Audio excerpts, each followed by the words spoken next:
Welcome to another edition of Strange Formulations. Today we're talking about the new Danessa Myricks Blurring Yummy Skin Powder Balm Foundation Primer thing. It's another one in the line of products that have multiple uses or ways of being in the world, and it was confounding people about what exactly it was.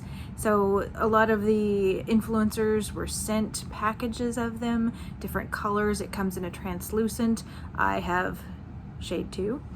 And some of us who are older were thinking, okay, it's like the Mally product, where you can use it as a balm, kind of a setting powder of sorts, where it takes down shine, but it doesn't take away glow. Maybe it fills pores, we don't know.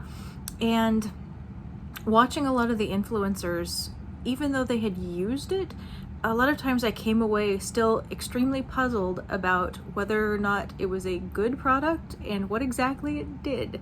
So I figured I better investigate this for myself. Now I have combination skin at this point in time. I have a very oily T-zone, dry, patchy. I have lots of texture, lots of pores.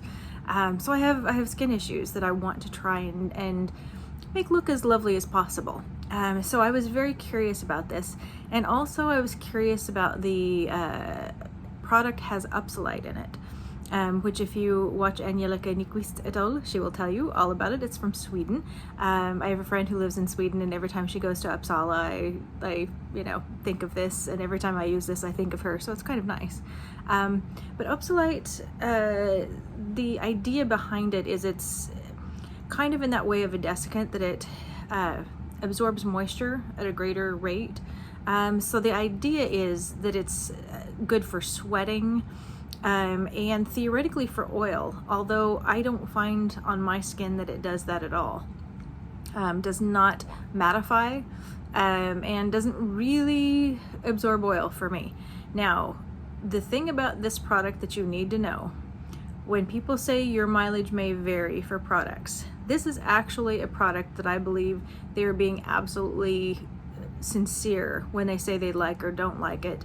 But even if you have the same skin type as they do, this may or may not work for you, because what I've been finding with this is it is so unique that it doesn't track across skin types or preferences really.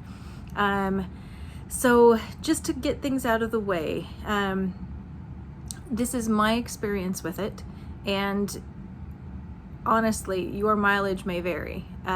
People that I've been watching that have dry skin, some have loved it, some have hated it, have found it very drying. Some people that have oily skin has found it doesn't do anything at all, like I've been finding with my T-zone oil issues, not helpful at all. Other people have raved that it's, balanced their skin magically. So what I will be sharing is how it's been working for me.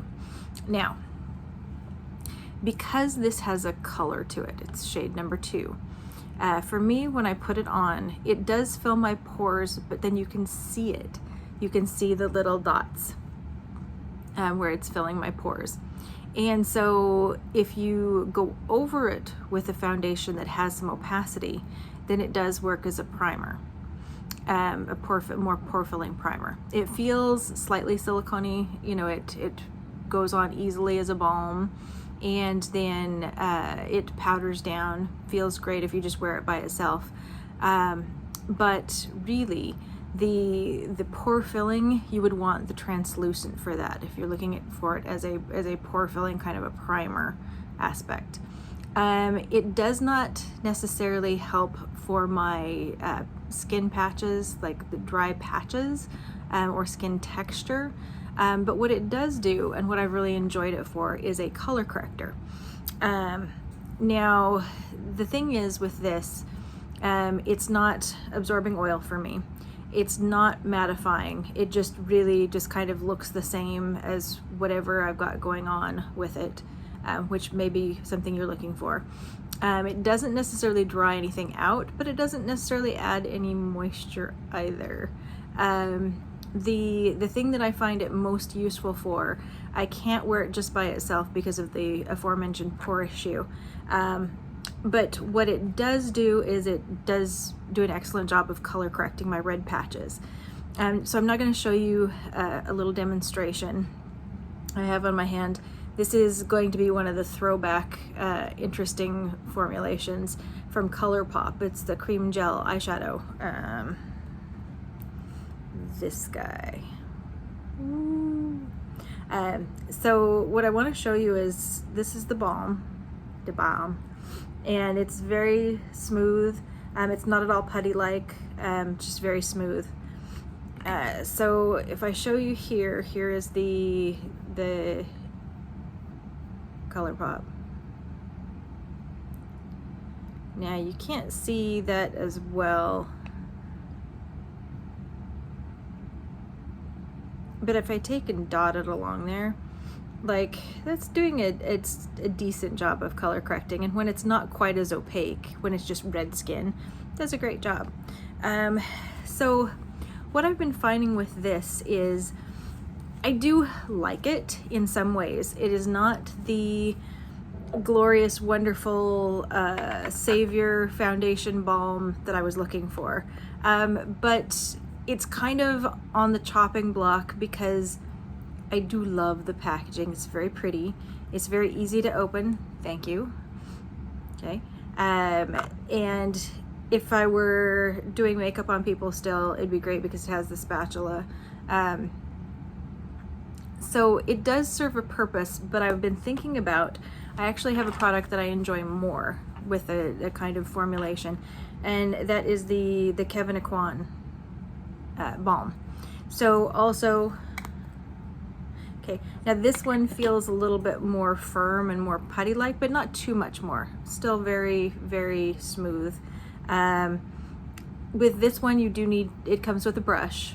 The brush is the best way to put it on. And it does color correcting. It does a good job of filling in pores and giving you lots of coverage, actually, taking down the redness. But you have to be careful with it and just use a little bit, very sparingly, because otherwise it can get ugly and too thick. But if you're sparing with it, it can do all of the things. So I'm going to show you on this, because it's better as a foundation.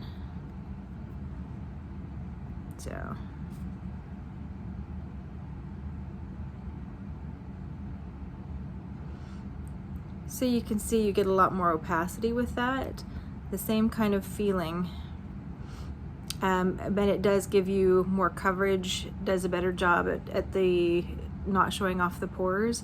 You just want to use the brush because it does do better blending that.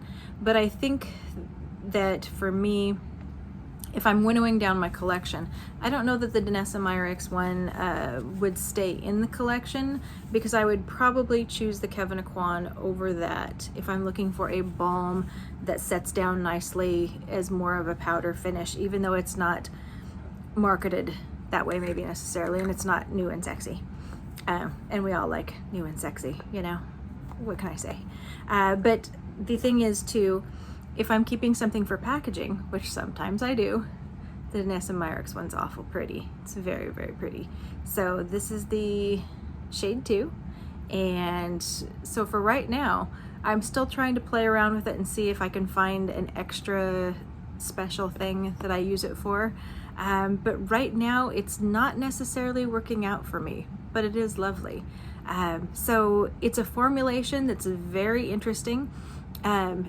What I think really is that it's something you would have to try yourself, which is an awful thing. That's not why you come to a beauty influencer. You want them to tell you it's stunning and it works great for this, or it's horrible and it doesn't work for that. But what I can say is your mileage may actually vary. It's a strange formulation, and if that formulation works for you, you're gonna love it. Anyway, this is Monica, and M is for makeup, and we're signing out for today. I'll be back with another strange formulation soon, very, very soon. Have a great day, and we'll see you in the next one. Bye-bye.